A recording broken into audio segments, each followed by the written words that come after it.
ameyaweka kwa njia muhtasari, lakini nadhani wengi tumeona alichokuwa anatuambia kama Watanzania, na kimetugusa wananchi kwa ujumla.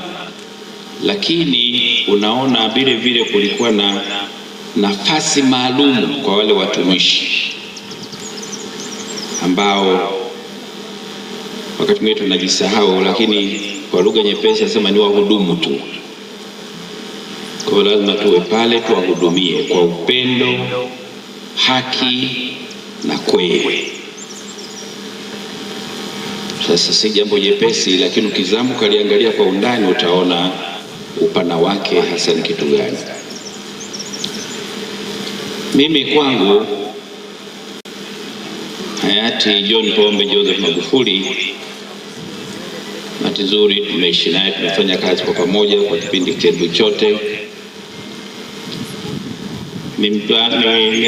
Ni kiongozi mmoja ambaye alikuwa mimi ananigusa sana, kwa sababu ni mtu alikuwa na moyo ambao muda wote anataka mkae mnafurahi, sio kununiana.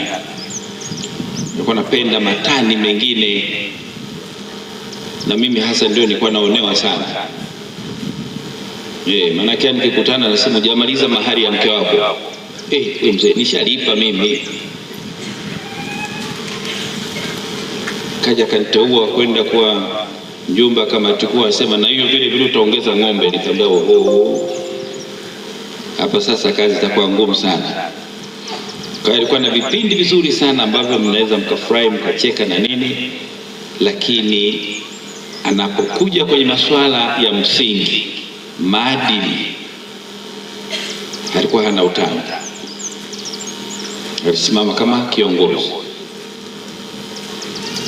Kwa hiyo ukiwa ni mwizi, ukiwa ni mtu ambaye unakula rushwa, unatoa rushwa, kwake urafiki ulikuwa unakwisha hapo hapo. Kwa hiyo kama Watanzania tuna mengi ya kujifunza kutoka kwake, kwa namna alivyokuwa anajaribu kuishi. Alikuwa anayaishi maisha ambayo ni mfano mzuri. Jambo jingine, huyu baba pamoja na mengine yote, kwenye ibada ulikuwa humtoi.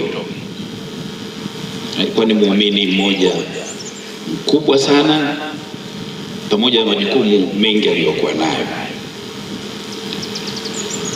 Kwa hiyo wakati mwingine huwa nikianza kuwazawaza nasema, sasa kama viongozi wangu hawa tulioishi nao, kuna mambo ambayo wamejipambanua nayo, na niliona kwa Magufuli, niliona kwa Mwalimu alipokuja Mkapa, nikaona alipokuja Mzee Mwinyi, nikawa nakwenda mpaka msikitini yupo. Kwa unajua kabisa kwamba pengine ni funzo kubwa. Kama viongozi wako wa nchi wa ngazi ya kitaifa bado wameshikilia kikamilifu imani ya dini zao, wewe Mswahili kama mimi, kinachokufanya usiende huko ni kitu gani? Lazima kwa kweli ujiulize. Kwa hiyo kwangu mimi ilikuwa ni pamoja na kwamba nilikuwa na kauongozi kidogo ka juu, lakini hili nilisema hapa kuna watu tunazidiana. Kwa hiyo na mimi naomba niwasihi tujaribu kuiga mambo ya kiroho haya, kwa sababu huko ndiko wote tunatakiwa tuende. Lakini nimalizie tu kwa kuomba utaratibu ambao tumekwenda nao kwa miaka 5 ni mzuri sana. Pengine ni jambo ambalo linaweza vile vile hata katika ngazi zetu za kifamilia tukayachukua haya na kuwa na utaratibu wa ibada kila mwaka kwa ajili ya wafiwa wenu. Wengine wanaweza kuwa ni wazazi wako, wengine wakawa ni kaka zako, badala ya kuliacha jambo linapotea kama vile ulikuwa huna uhusiano na hao watu.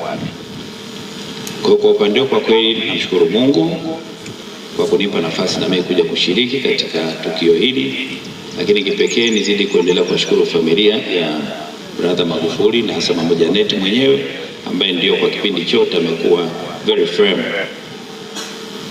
katika jambo hili. Matumaini yangu ni kwamba na sisi wengine tukitoka hapa, basi tutakuwa na mambo mawili matatu ya kwenda nayo. Tumsifu Yesu Kristo.